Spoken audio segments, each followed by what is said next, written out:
Hi everyone, welcome to my second episode of Naya's Network, and today I'm going to be talking to you about mental health in sports. So basically what I've been noticing with this topic, it's not really a topic that's covered in daily talks of sports, just in my opinion. Coming from someone that did quit sports for their mental health, I was very inspired to talk about this topic specifically just because there's so many athletes that have been going through a lot this year and been needing to take time off from their own sports just to kind of clear their head before they even compete. Just like Simone Biles, who just had her big situation not even long ago, and we're going to be basically talking about why some athletes do need to take some time off for their mental health. And I will give you a story on why I quit sports for my mental health. That's a little bit towards the end. And then obviously you can tell my room is completely different, and about a month ago my mom and I redid my room, and obviously everything is so different, especially my bed. And so I will give you a room tour, but that won't be until the next video, so don't worry, you will be all caught up next video.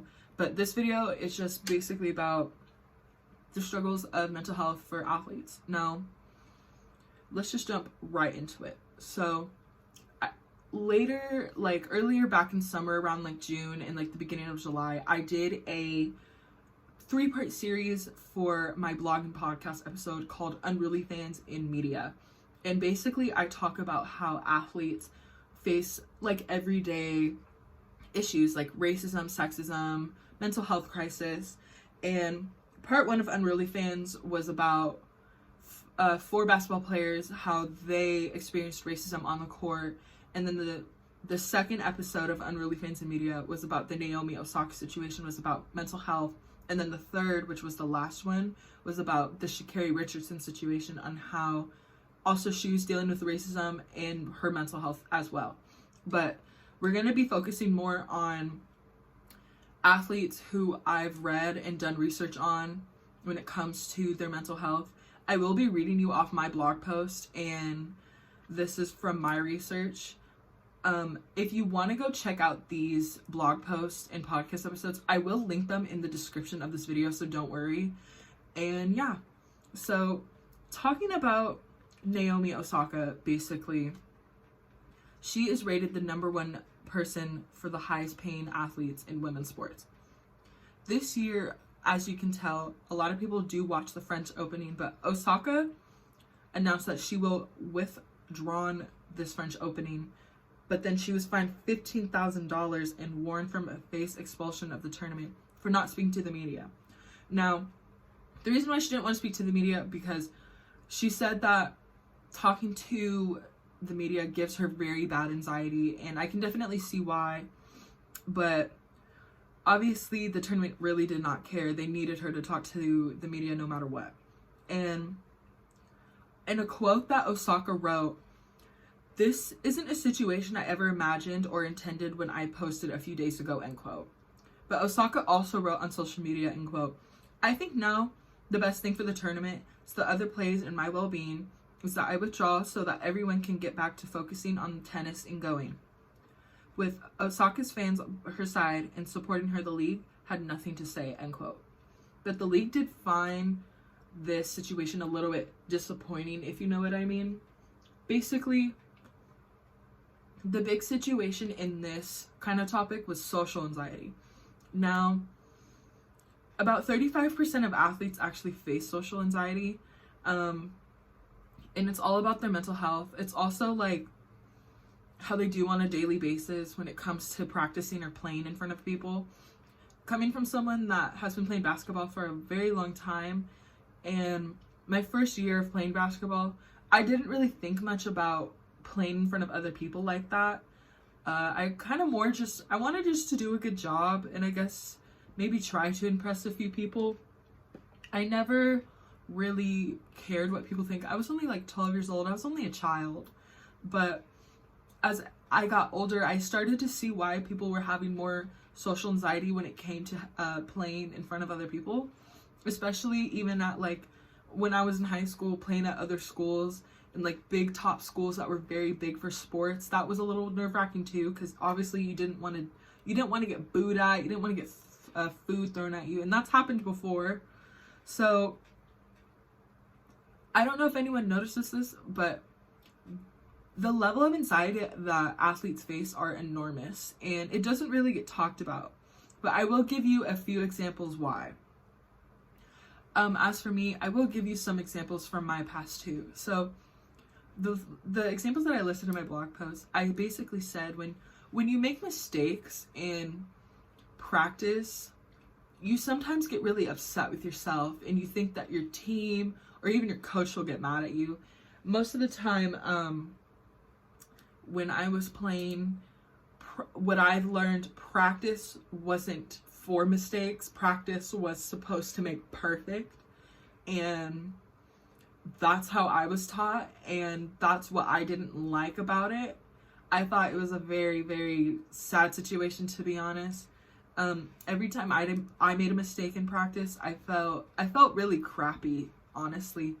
My coach would basically just stop the whole practice if I did like a play wrong or I didn't do the right move in the right time. And I'm also not one to pick up on stuff very quickly. It takes me time to learn stuff. Like, it actually took me a long time to just learn one basketball play at the time when I was a sophomore going into my junior year of high school. I thought the play was really too complicated for my liking, and we never really did plays for the 4s and 5s. It was more just for like the 1 and the 2s. We barely had anything for the 3s either, for the people that know basketball. And when your coach catches your mistake, like I said, you feel crappy and you don't feel great in that situation. So obviously it's like the number one thing that you start to think is that, oh, you messed up, so you're gonna get yelled at. And that's not how I learned. Basically, I'm not a good person of being yelled at. I personally don't like it when someone yells at me. I'll either start to get really upset or I will fire back. At the time, I would get upset all the time. I would just have tears in my eyes at practice because I would make a really bad mistake. And just like how I said, it's like obviously not everyone had a good coaching experience, and obviously I didn't. It's like it was a terrible situation that some athletes have to just kind of sit here and get so mad at themselves for mistakes that they need to make to learn to get better. But I was taught that if you make a mistake, you're not going to be good enough. You either do it right or you don't do it at all. And so basically, another example is Naomi spoken up about the situation with other athletes, like Gabby Douglas, who spoke out about it. She's an Olympian who did struggle in the Olympics. And in quote, "Coming from that, I focused on really healing myself. Healing my mind and my body. I'm not on social media a lot because social media did damage my personality in a way. So I've just been asking to take years off of social media, off my phone, and just kind of getting back to who I am," end quote. Said the 25-year-old Douglas. So Gabby Douglas is 25, which I think is very young to kind of stop competing for sports. I think that's terribly young. It's just kind of sad that people who, I'm 18, but people who are probably like 2-3 years older than me who do play pro sports literally just want to sit out of a game or two because they feel very sad, and they don't have like an escape plan, if you know what I mean.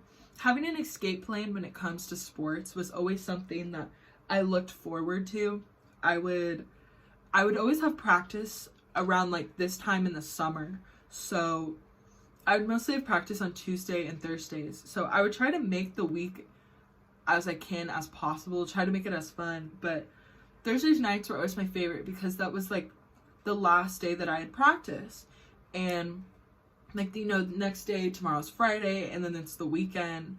And I felt like I wouldn't have to worry about anything. I would try to use like activities like hanging out with my friends, painting, I don't know, you know, just as much as possible to distract myself from saying I don't want to play no more.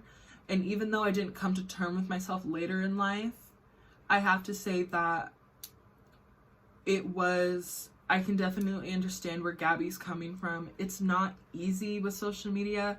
A lot of people obviously want to be promoted with social media for athletes. It's not the easiest thing too. Social media also gives me anxiety. I'm not on it all the time as much. Like, if you've seen my Instagram's like, it's kind of like a chessboard. Like you have a picture of me, but then you have like 2 other pictures of something else. And that's just like how it goes all the time. And it took me a long time to try to get my Instagram how I wanted. And so I would always struggle with it. But it would give me anxiety because I was always caring what people thought. And I would be like, oh, I wonder if this person would like this if I posted that. And I didn't recognize that until maybe later this year, just because I had to stop caring so much what others thought to make sure that I was doing everything that I wanted to and I needed to as a person.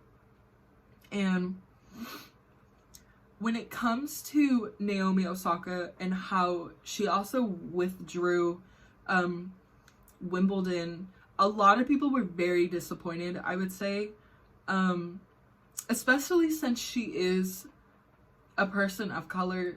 Obviously she's going to get a lot of backlash from a lot of people.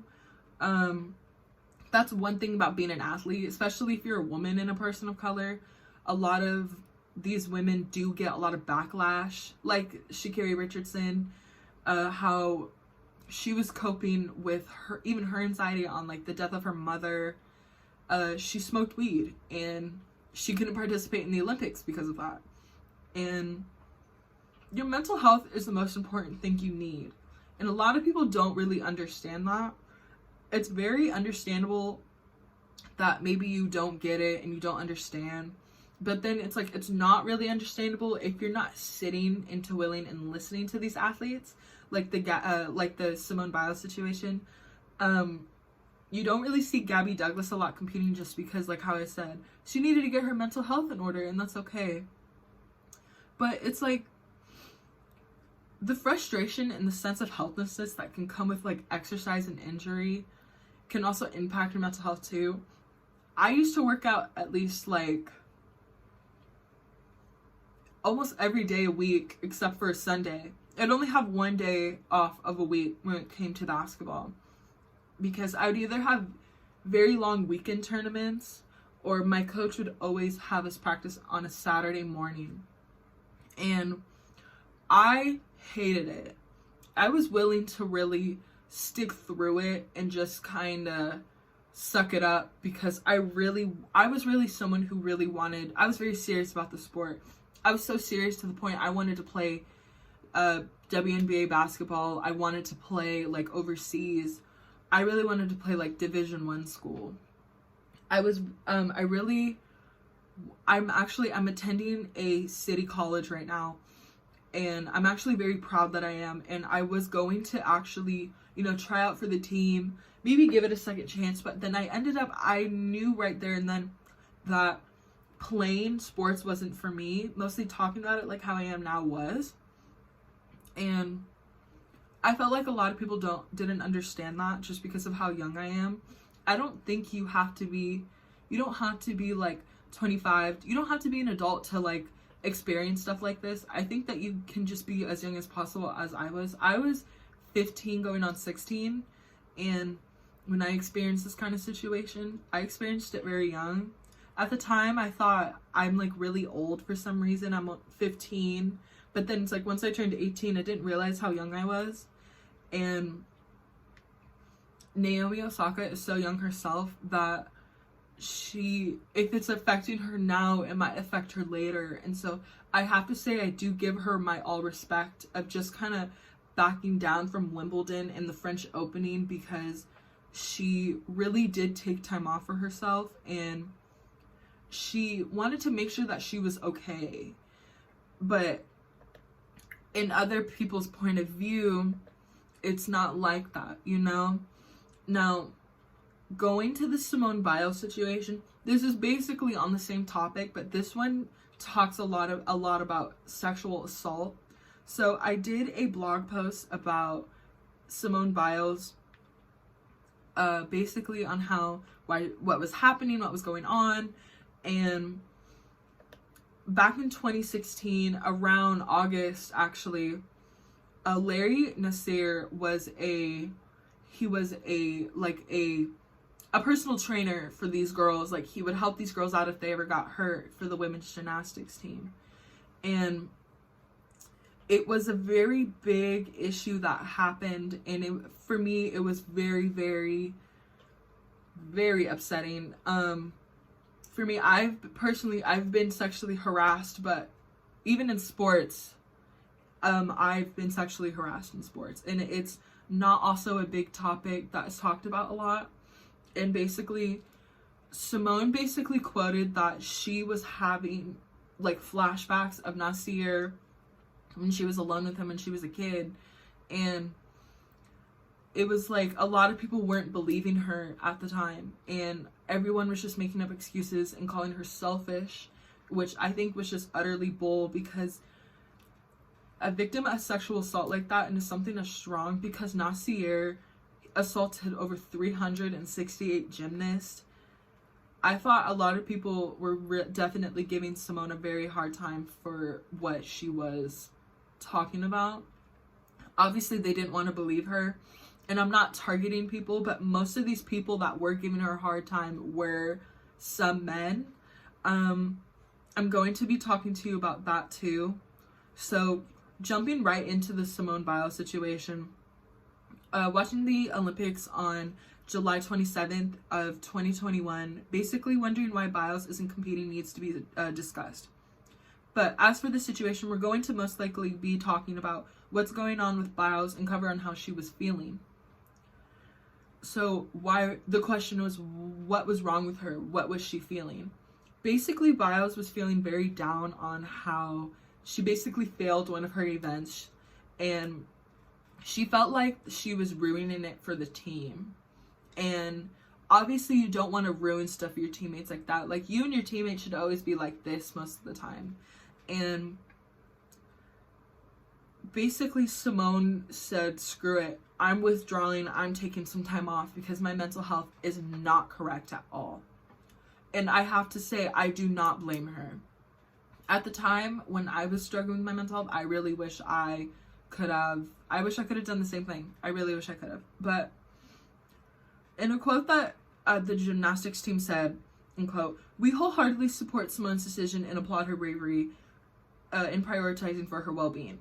Her courage shows yet again why she is a role model for so many," end quote.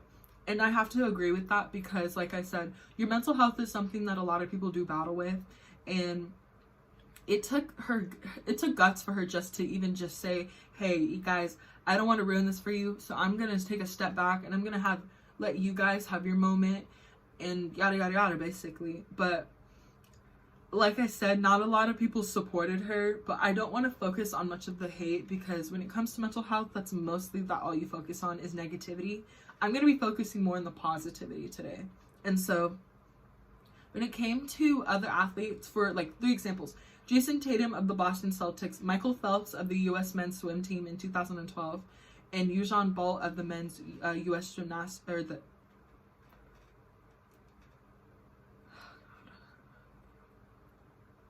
of the track and field team, basically all supported Biles' decision of taking time for her mental health. Retired swimmer and now NBC Olympic commentator Michael Phelps put his support on mental health too. And I'm talking about suicide. Back in 2012, Michael Phelps actually almost attempted suicide himself. And he can definitely understand why Simone Biles took some time for herself and to get her mental health in order. And in quote, "Somebody that can let us be ourselves and listen. Allow us to become vulnerable, and somebody who's going to try and fix us. You know, we carry a lot of things, a lot of weights on our shoulders, and it's challenging, especially when we have a light on us. All these expectations are shown and be thrown at us. So it broke my heart," end quote. Michael Phelps is someone that I personally also look up to, because I wasn't really in a very big depressed state. I was very sad, I felt very lonely, but mine wasn't as strong as Michael Phelps. And like I said, I think Michael Phelps is a really good example of someone who needs to talk about mental health in sports. And obviously, it's like, when I talk about people who completely disagree with this kind of statement and then this topic, is that one thing that they do have to understand, like, yeah, we're athletes. Our bodies and minds are trained to play sports specifically, but at the end of the day, we are all human. We are not androids from Detroit Become Human. No. And I feel like some people who may even disagree with me may understand to a certain point, but then it's like they have to say, oh, but she's playing for our team, like Simone Biles, so she needs to compete. And that's where I kind of want to step in and be like, I don't think she needs to compete. I think it's already brave of her enough just to even be there in the Olympics. But I just feel like not a lot of people understand, just because not everyone has had mental health issues, and not every athlete has either. I'm just kind of speaking on those who have had mental health issues and basically couldn't really talk about it. And it's just talking about mental health, it kind of all just falls in one category with like the Naomi Osaka situation, Michael Phelps, and Simone Biles. These three athletes literally, they have family and they have friends, they're just like us, they're just like human beings. And a lot of the times when it comes to being an athlete, they can't see their friends, they can't see their families, because they're always doing interviews, practicing, and competing. And the two main ones, probably practicing and competing. And when your mind and body is trained to do this every day, get up, get dressed, go to practice, at the end of the day you have to do another practice. My mind was always like that. I would either be conditioning and then playing, or just playing the whole time when it came to practice. And my mindset wasn't as strong as these athletes. And obviously I wasn't a professional athlete, so I don't know how it is on that level of elite athletes, but I do know how it is to have your own struggles of mental health. And when people also just they kind of poke your nerve and just kind of lay it on you, because like I said, mental health is not for everyone, and it's not for something that everyone goes through. And so it's such a sensitive topic, to the point where we don't really know how to specifically talk about it or address it. We kind of push feelings aside when it comes to being athletes. We don't really care what anyone else says but ourselves and our coach, just because we feel like sometimes that's all we have to listen to. We can't listen to some stranger who is telling us how to do this and how to do this all the time, because at the end of the day, it's always up to the athlete who is in charge of themselves. It's not the coach, it's not the parents, and it should never be. It should always be up to the athlete for backing up and taking a step back of the situation to basically see what's going on, so maybe they can fix it, get back into their sport and do their thing, or maybe just take a simple break and just breathe. I just don't really think a lot of people will understand that, on just how being an athlete, mental health is very pushed aside, and just it's not talked about enough. And jumping into mental health too, like I said, I've had my own issues with mental health in sports. I've actually quit playing sports for my mental health. I thought my mental health was just not there no more. I would say during the time when I was going through that, I was putting myself down a lot. I wasn't having as much confidence as I was now. Also, it's like when basketball is here, it's during the winter, and during the winter I feel more a little bit more sad because everything's so gray and gloomy. And that's why I love the summer, because everything is so bright and it just makes me happy. And so when I went to my mom one day, I told my mom, I was like, Mom, I want to quit. I feel like I'm not going anywhere with the sport. And I told my mom straight up, I feel like if I graduate with playing basketball from this coach, I'm not going to get anywhere. My school wasn't like a Division I school when it came to sports. We weren't really that great in sports. In other sports, we were like water polo, swim. We were really good at that. We just weren't good at like the real big sports like basketball, football. We were never good at those. And so my mom was actually very shocked when I told her. My parents did know that I was in kind of a little bit of a depressed state at the time. I just didn't really address it because I honestly felt like basketball was my only skill that I had. I felt like I wasn't good enough to do anything else. And I didn't tell my dad because I didn't want to disappoint my dad at the time. My dad was probably my number one supporter through basketball. But for years, my dad played basketball because that was the only thing that he actually had growing up. I have to say that I'm very thankful that my parents do provide for me and my siblings a lot, how they really provided as kids. So it's like when I did tell my parents that I didn't want to play, my parents just told me straight to my face that it's okay, like you don't have to play no more. And I was honestly just a little surprised because they told me that they were really shocked when it came to always me talking about basketball, me talking about, oh, I want to do this, and I want to go play at UCLA, and I want to go in the WNBA, and I want to go play for the Sparks. That's how I would always talk to my parents and all the time. But when I turned 16,